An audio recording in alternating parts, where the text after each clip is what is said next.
All right, everybody. My name is Hunter Cook, and this is the first episode of Forwritten Fruit, where I will be interviewing authors and writers on my website and hopefully learning a little bit more about them. Today, I have with me Lauren George. Go ahead and introduce yourself. Tell us a little bit about yourself. All right. Hello, everyone. Like Hunter said, my name is Lauren. I am currently a senior at East Central University, and my major is in graphic design. So, I like writing short stories as a hobby, and I try to submit them for just writing contests on campus and all that fun stuff. I also love the color pink. It's my favorite color, and I like trying out new recipes, except for the cabbage dumplings that I made today, which turned out very not good. Okay.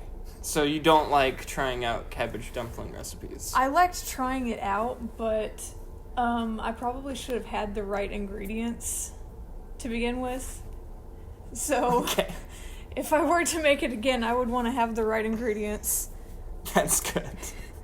Okay, so you have written, at least on my website, Dust, I Sit by the Window, which is a poem, and Wes and Becca fight monsters. Hunt monsters. Hunt monsters. Yes. Sorry. That's okay. Sorry. I just added it last night. I'm not as familiar. So you wrote 2 short stories and a poem.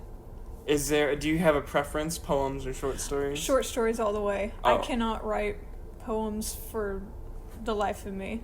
I was just amazed that one actually made it into originals, but I prefer short stories just because I can kind of like branch out and there's not like a structure that I have to follow, and I can really just like, I guess, give more depth to my characters. Yeah.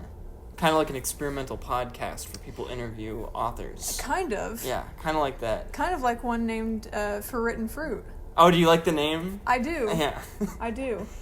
So by originals, you mean ECU Originals, which is a magazine at our college. Yes. Where people submit work and it gets published there. You mean it's not worldwide known? Yeah, I don't think people outside of the U.S. Outside the U.S. or outside of our town. I don't know. Maybe someone. You're from Stratford, so there you go. At least someone from outside of Ada knows. I'm from Bing, so... Well, I didn't know about it until I came to college. So we get people from all over. Yes. So we can't say that people in Nepal don't know about ECU Originals. When they go on Christmas break, they'll spread the word. I do everyone. know, but there is a Nepalese student on Forwritten. Really? Yeah, Sandesh Karki. I probably butchered his name like crazy, but he wrote a couple poems, and I added them on there. He seemed nice. I haven't met him in person. There's a lot of people on there I haven't met in person. Okay. Which is why when I interview them, it's going to be even more interesting because it's. Yeah. I know you. Them, they're going to be a complete stranger, and they don't understand how to deal with me. Right. And it'll be. So how did they find out about Forwritten and? So I basically emailed everybody that submitted to originals and asked them, and then I did it again, and that time I got more people. But it's like. I just basically told them the premise of the website, and then some were interested, and some people didn't email me back until the start of the semester, and then when I emailed them back, they never emailed again. So, it's really, it's a real tug of war. Yeah. And then I met a professor from another college, and she's told a few people about it. Right now, pretty much everybody on there is from ECU with a few outliers, but I'm hoping that eventually I can grow it further and further and get more people. But this isn't about me. This is about you. So, you don't think that you write poetry good? I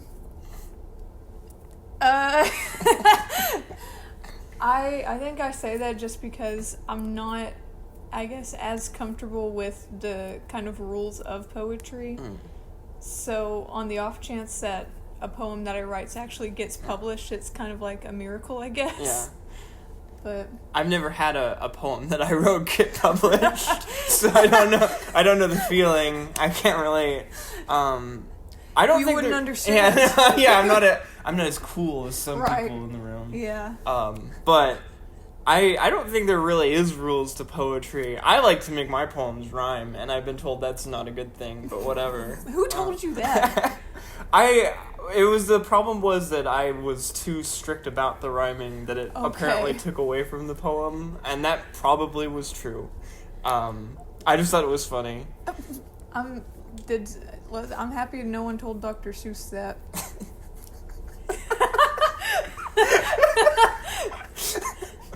I don't know where would we be as authors if we didn't have the Cat in the... I'll be honest, one of the first books I read was Dr. Seuss. It's the Places You'll Go. It's a really good book. It is. I think one of the first movies I ever watched was Mike Myers' Cat in the Oh Hat. my gosh. I recently rewatched that movie. And I think that movie... It holds up, doesn't it? That movie, I love that movie is single-handedly the reason why the Seuss books can no longer be adapted into live action. Yes. Like, Dr. Seuss's wife, or widow, saw that film and was like, absolutely not. Never again. I cannot allow this to continue. But How the Grinch Stole Christmas was okay. Yeah. That was fine for her. That's a perfect movie, I think. And I hate that movie because it robbed us a live-action Danny DeVito Lorax. And I can't ever forgive it for that. I don't think the world was ready for that, though. Oh, but I was. I was ready for that. In 2003, the year I was born, I was ready for that. I think you may be the only one. Sorry. I'm still ready for it. I can't wait. I don't remember what we were Dr. Seuss. Short stories, yeah. Written. Yeah, all the things.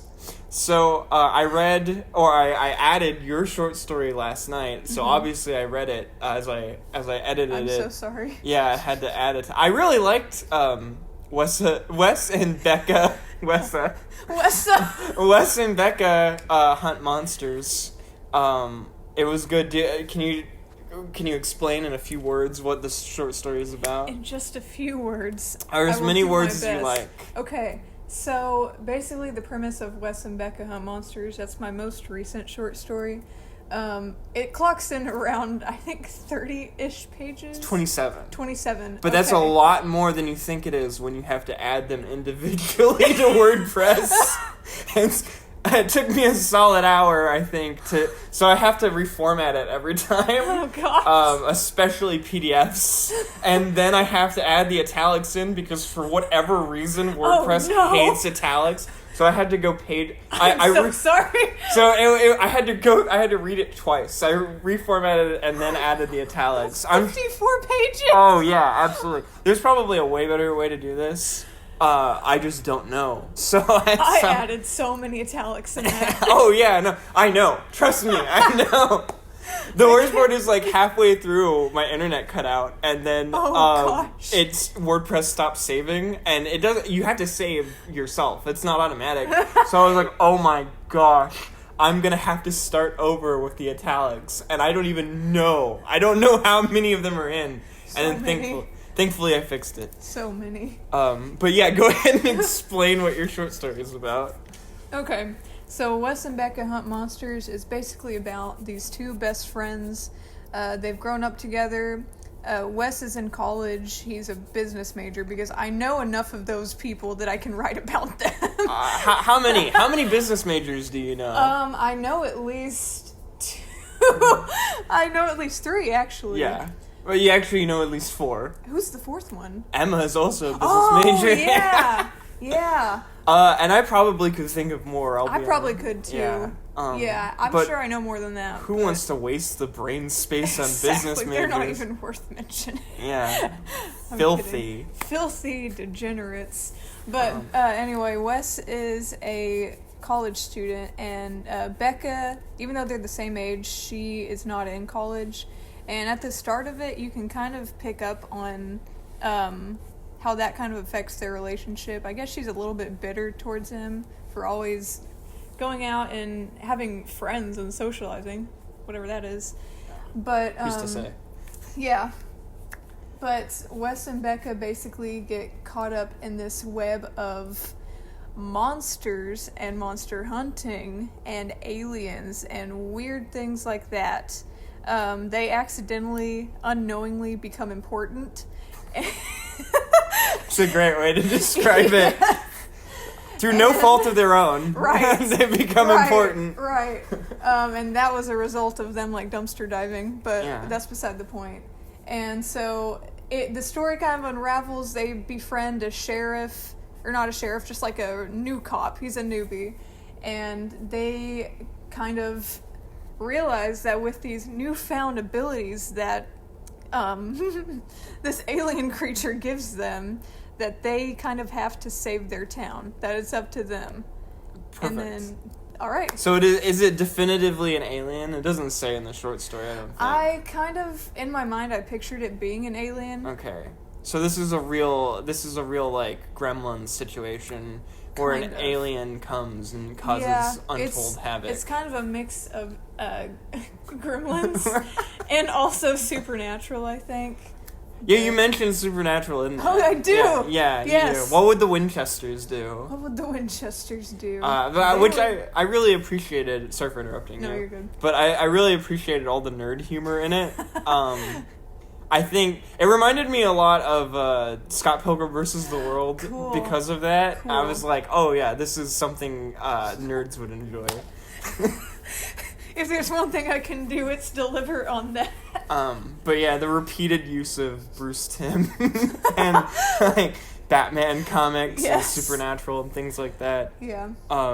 Which I think actually did it really built this story up a lot because you get to see Becca. It's Becca, right? Not Yes. Beck. Not Okay. not Wessa either. Not Wessa either. Okay, you get to see Becca's like internal shift from like, oh, I'm worthless to, well, I have to be Batman now. Yeah. I like that. It was good. Yes. Well done. Thank you. Yeah. Thank you. Do you have anything else you want to say? Is there a specific business major that you know of that the Wes is based off of? Not really. I kind of just looked on Pinterest and Okay. He's not an amalgamation of all your business major friends? He might be a whatever word you just said. I'm not an English major. Okay? I'm not an English major either. We don't allow those here. No. We would never. Gross. But, No, yeah. Yeah, I like the description of Wes as Eurocentric. I thought that was a really funny. There was another line that made me laugh. It was talking about their friend that they go to play in the band, and they say he has an Irish flag, but he's not even Irish, so we don't. We don't know what that means. We don't know what that's about. It could be anything. I had a teacher in high school that had a Welsh flag in his class and no others. Okay. Nothing else. I think like an American flag, but that was it. Were they a history or geography teacher? It was a history teacher. Okay. That I can forgive. And that was the first time I think I've ever seen a Welsh flag. So. I can't say I'd recognize one if I saw it out in the wild. They have a dragon on them. Oh, wait! Yeah. Do we have one out here in the UC? I have no idea, because Wales isn't even a country, so I doubt What? it. It's not a Is country. it an island? It's a province of the UK. Oh. Yeah. And yes, it is also an island. Okay. Hardly that, though. I mean, come on. A floating massive filth. Yeah, just a bunch of, maybe like a bunch of people standing on a rock. Who's to say? They make up the land mass. They have to take turns. Every time that someone makes a new map, they have to stand in the exact... Hold still. A census and map making is the same job. Do you, can you name a single city in Wales? No. Really? Not one? No. A town? It's Wales, not the town. Cardiff, and that's the only one I got. Okay. That's right on the fryer. That's more than what I know, so... Yeah, I only know that because of Torchwood. The show takes place in Cardiff. Wait, is Wales a province of Scotland? No, Scotland is also a province of the UK. Oh, okay. The only one that isn't is Ireland. But Northern Ireland is a province of the UK. And that's why he had the flag in his basement. Yeah, there we go. We have history lessons today. Yes. Can you name a city in Ireland? Dublin? There we go. Yes! Okay, Scotland. Oh, crap. We were doing so good. Crap. There's one that starts with a W, doesn't it? I'm sure. I don't. Maybe. My answer before today would have been Wales.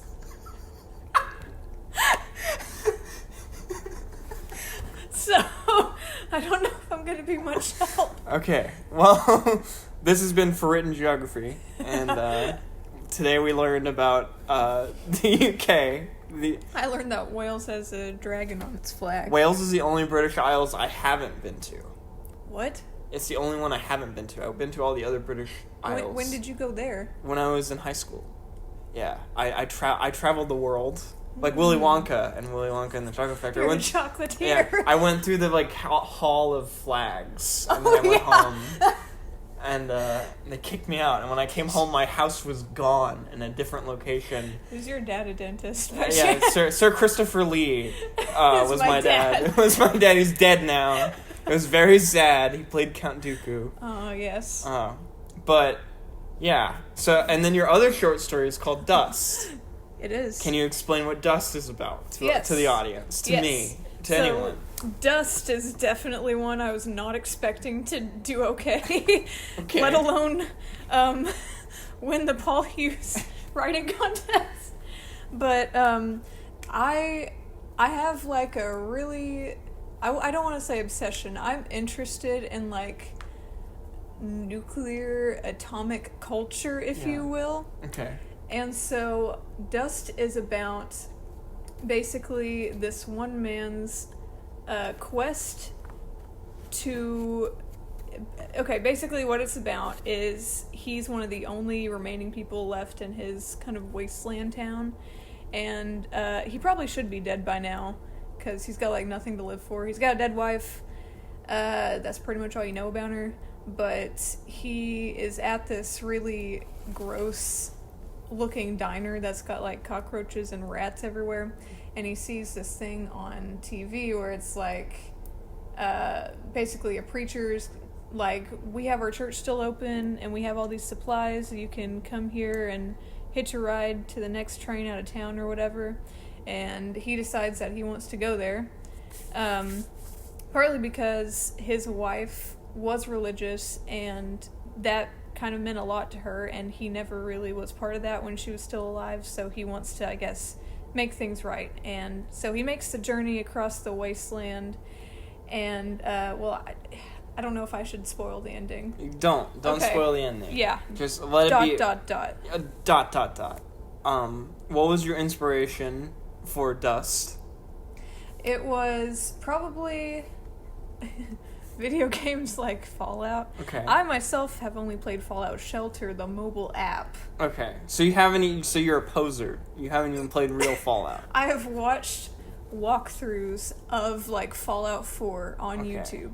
I don't have like a PlayStation or Xbox or anything like that, so how I play those games is by watching other people play them. You're a vicarious gamer. Yes. Okay. Same with all of the Batman Arkham games. Okay. But it was that, and also, what was that one, like, movie, that made-for-TV movie in, like, the 80s? Was it The Day the Earth Stood Still? Not that one. No. It was... Well, that wasn't even nuclear, that was aliens. Right. And not The Day After Tomorrow. But... I don't know. What are you talking about? Hold on. Let me look it up. Okay, go ahead. We have time. Okay. Nuclear made-for-TV... movie. The Day After in 1983. I haven't seen it or heard of it.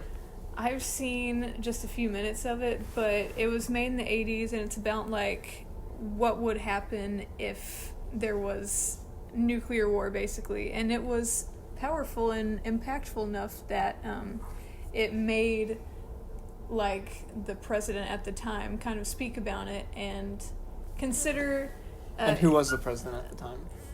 Reagan? Correct. Okay, good. But probably, I don't know.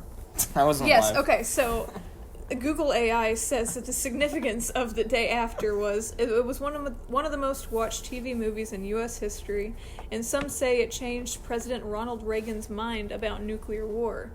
So score. There we go. So that movie was single-handedly responsible for the Cold War, is what you're saying. Yeah, pretty much. and thank God. Mm-hmm. So you talked about having a church in the story, and you are religious. Do you think that your religion influences your writing? Yeah, I think so, because I try to, I guess, I don't make, like, explicit stuff, and I try not to use curse words or whatever.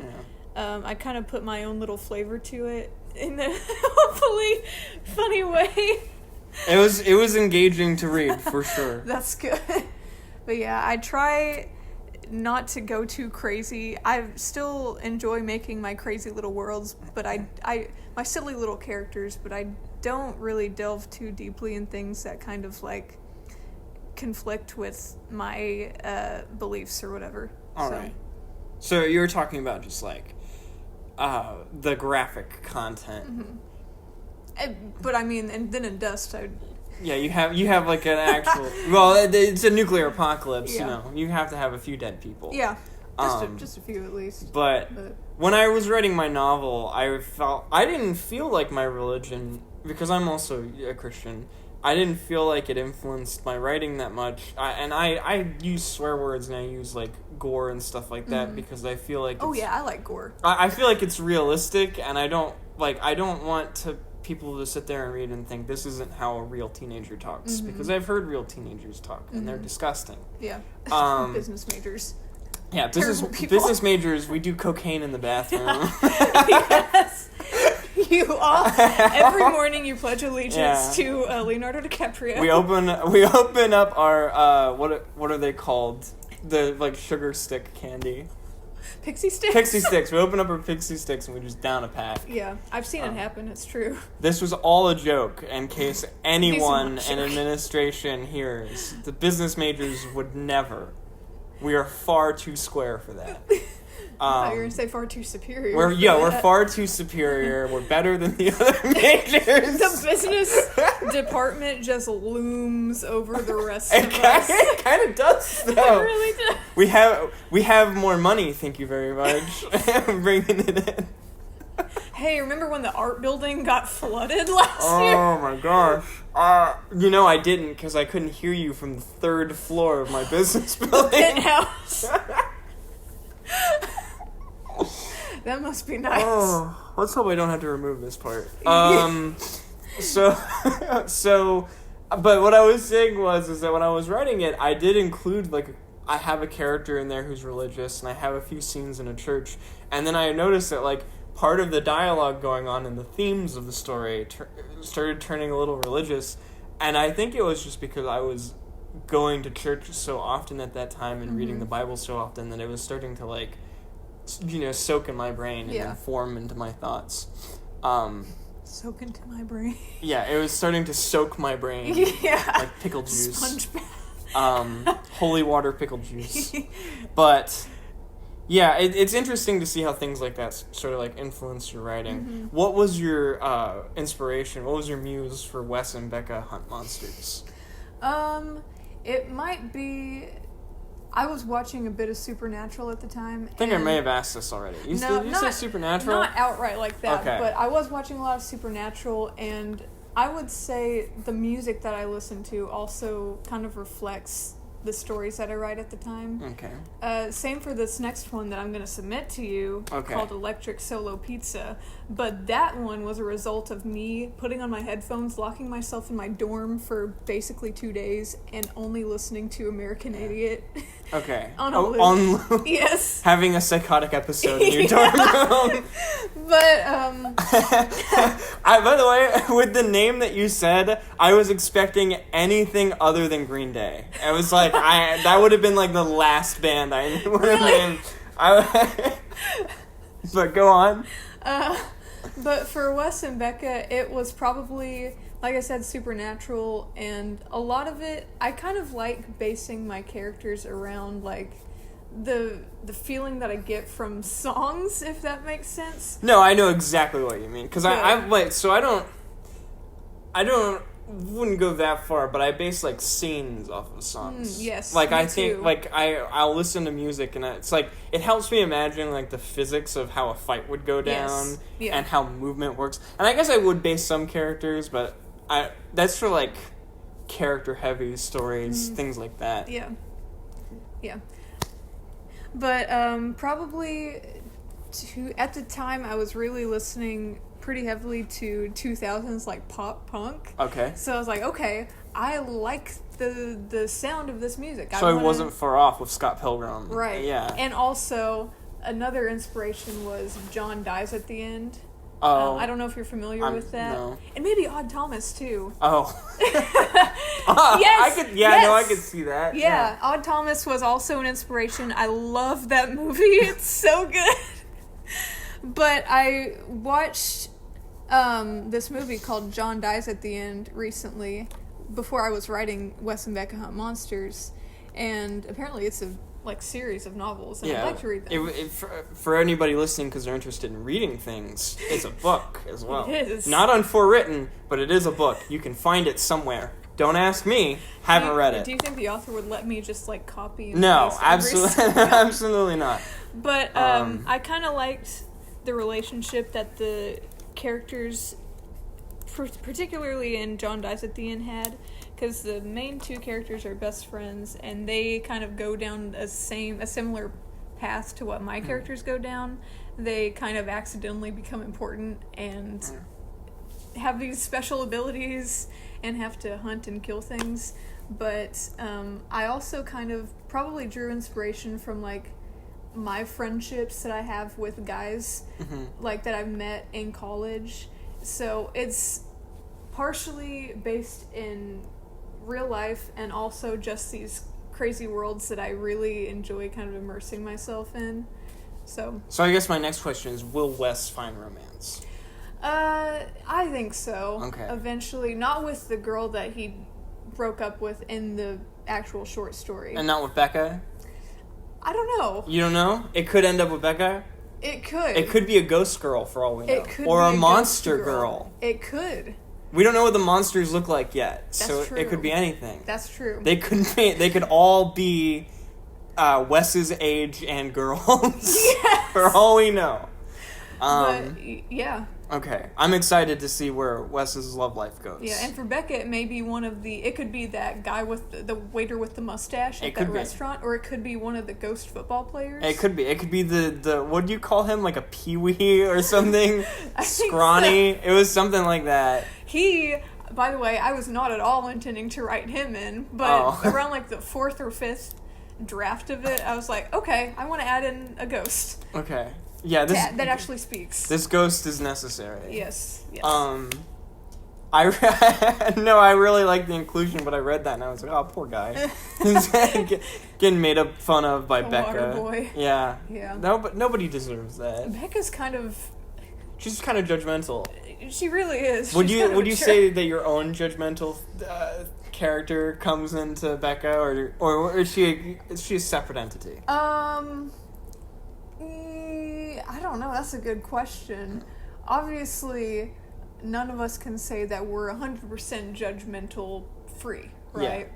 Yeah. I don't even remember who all she bullies and harasses in this thing. Mainly Wes, from what I read. Yeah. Then yes, I make fun of my friends a lot. That's good. And That's good. Especially business majors. Yes. Well, they deserve it. I mean, it kind of comes with the territory. Where did the choice of making her Romanian come from? Because that was also an interesting tidbit. Right. I kind of liked...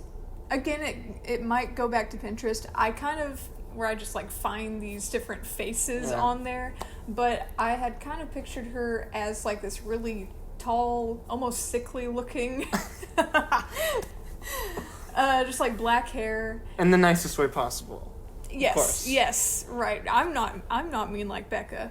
But I had pictured her as having a lot of hobbies interests pertaining to castles and vampires and stuff. Well, I mean, it's good for a monster hunter to know that kind of stuff. Yes, exactly. As we talked about in our vampire podcast. Oh gosh. If you didn't know that running water kills Dracula, then how would you know that just getting in your bathtub is enough to stave off a vampire attack? Exactly. Yeah. But is she a Romani, or is she No, okay. She's not. mom that happens to be where her family is from. Okay. On that side. Okay. I wouldn't say that she's, like, practicing Romani. Okay. But her dad, what state did I say he's from, like, Missouri? Or something like that. It was some Midwest corn state. He plays cornhole a lot. So she's a mix of Romanian and white suburban dad. Okay. The perfect combination. It's like Powerpuff Girls. Exactly. You mix sugar, spice, and everything nice. Yeah. And you get a Romanian teenager who hunts monsters. Yes. Whereas Wes, his family is, they have money, but they pretend to have more than they do. Okay. And that's why which is very common in the South. For anybody listening who's not from the South. It's part of our culture. And pretending that you have money and having insane amounts of debt, and also your neighbors are drug addicts. Yes, is like it Southern sounds like culture. The OC, which I have been watching. I don't even know what that is. Orange County, that's a great show. Oh, I'll have to check it out then. And then I Sit by the Window is your poem. What would you say inspired that? The crippling fear of never writing anything worthwhile, I guess, and like never getting published or known in the writing world, I guess. All right. Which is a common fear of mine. It's great. Yes. Fun fact, every time I watch Dead Poets Society, it actually makes me want to write a poem, which is why that one came about. But that one was kind of just me like, oh, I'll write the first chapter tomorrow. I'll write an outline tomorrow, and I keep saying that, and I keep saying that, and however many days or months pass, and it still hasn't happened, so that's kind of just about that. So what would you say is your process to write, to get yourself to write? It kind of just depends. Sometimes I have a character in mind, and then I kind of want to build something around them. Sometimes I have like an idea for a plot, or sometimes it's just a scene that I picture in my mind, and then I'd kind of just build it up from any of those things. Okay. And so for example, Wes and Becca hunt monsters. Did you think of like Wes and Becca as characters and then build the plot around that? Yeah. Okay. Yeah, I did. So another question I have after reading it is, was the cop based off the dad from Twilight? No. Okay. He was not based on Charlie Swan.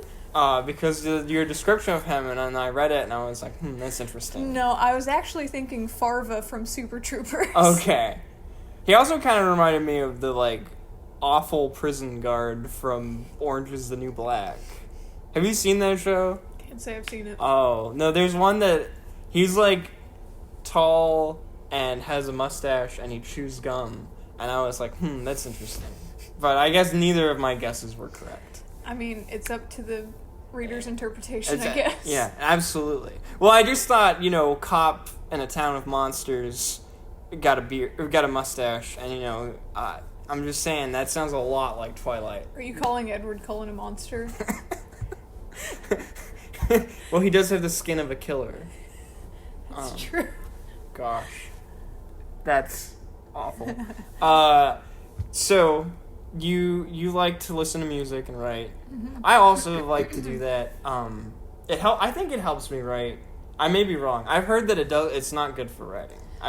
I've heard that it like distracts your brain. Not if you play the same thing on a constant loop. I agree. That's what I do too. I find like I'll listen to like Surf Curse and then I'll just loop it, and then people will come into my room and be like, "Please turn that off." I've been called autistic for doing that. Really? Yes. It's a writer thing. Or maybe writers are autistic. We don't know. The science isn't out yet. Right. It's we'll have to crunch the numbers later. We can neither confirm nor deny. Mm-hmm. So what are your future plans when it comes to writing? Well, I have like a little Google Docs sheet. Whenever I get an idea for something, I'll just type it in there. And sometimes I'll have like really weird... sometimes I'll have like these really crazy, like really out there dreams that I kind of sometimes I get my inspiration from that too. I don't know how I can make my dreams crazier, if there's some ritual I have to do before going to bed, but I promise I don't do drugs. Okay. I heard LSD works great. That's good to know. I am going to San Francisco soon. What is it like? If you eat apples, you'll have cooler dreams. It's something like, there's some like old wives' tale about that, and I've never bothered to try it out.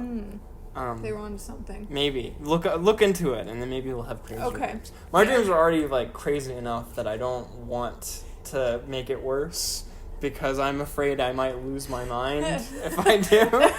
I'm already slipping off the edge a little, so it's like I don't need that final push. Not me. I want something that'll make me question if it really happened or not. I want to be Friedrich Nietzsche. I want to wake up one day and go up to a horse and go, "I understand you," and then never speak again for the rest of my life. Maybe I should try that out too. Yeah, no. Find a horse. That's step one. Find a horse, go nonverbal. Absolute catatonia. Gosh, I don't know what I was gonna say. What the plan was? Future plans. Oh yeah, future plans. So, Yeah. so you mentioned you had another short story you wanted to write, and then you talked about writing or. You at the bottom of Wes and Becca Hunt Monsters, it says to be continued. Yes. So you're going to continue Wes and Becca? I would love to. I've kind of pictured it as like a serial, maybe? Yeah. Okay. Yeah. And I guess for future plans, I should mention, because I want to plug this, I have my senior show coming up soon, near the end of this semester. I don't have a date yet, but my senior show is going to be called The George-verse. Okay. Stories I admit to writing. And like I said, I'm a graphic design major, so what the premise for this show is going to be is I'm taking elements and objects and kind of things from these short stories that I write and finding ways to kind of incorporate it with my design degree. So for instance, I have this one story called Super Hate, and it's basically about a superhero and his arch nemesis on a spin-off of Oprah, and they're kind of like... Okay. But I mentioned in the story that the superhero has like his face on a lunchbox or whatever, so I designed a lunchbox cover with his face on it, and I just got the lunchbox in the mail from Amazon the other day. So the plan is to print it out kind of round the corners to where it fits the lunchbox, and making that as one of the pieces for the exhibit. Okay. So, and it's also going to be like CD covers, maybe from the fake bands that I have in my stories, because I have more than one. And I have a book cover of like all of the stories together. And it's a real Captain Underpants type cover. Awesome. But yeah, things like that. And I'm really excited for it. I wish that I was talented enough to draw, just like ever, because it would make my life so much more convenient. But unfortunately, that is not me. Man. Which is why I'm jealous of graphic design majors. Yeah, there are benefits to not being a business major. There are benefits, like everything. Oh yeah. I would sell my soul before I became a business major. Okay, let's not lay it on too thick. That might have been a little far. I don't know. Sorry. The hate is real. The words are jokes, but the hate is real. We love business majors here. We love all majors. Hunter does. Okay.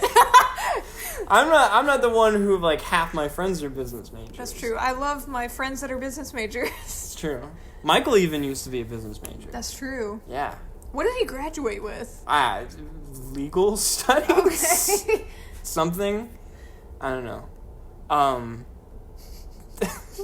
But yeah, it sounds like a very interesting exhibit. What did you call it? The George-verse? The George-verse. Okay. So you've created your own little pocket dimension. Yes. And you're filling it with toys. Yes. And people are going to be allowed to come in and interact with that. I hope so.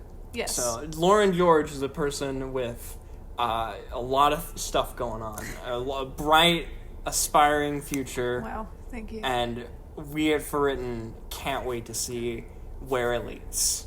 Awesome. In your own words, can you describe Forwritten, the website?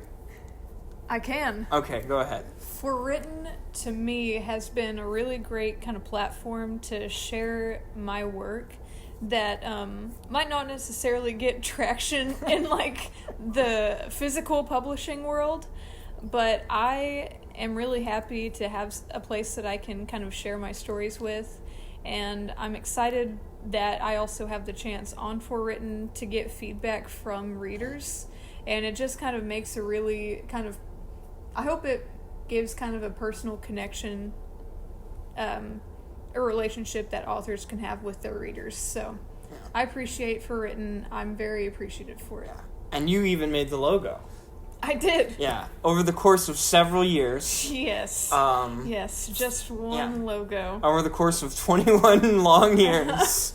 But it turned out great, and we appreciate that. Well, I'm glad. And by we, I mean me. Right, I. the royal we. Yeah, the royal we. Me and my people. Me, myself, and I. Me and my kingdom. The voices. The voices in my head. Who's to say? And I think that is a great place to end. Lauren, been a great guest. Thank you. I hope everybody checks out your short stories and your poem. They're very great. I look forward to see where you go in the future. Thank you. And go visit the George Verse when it's up, please. Awesome.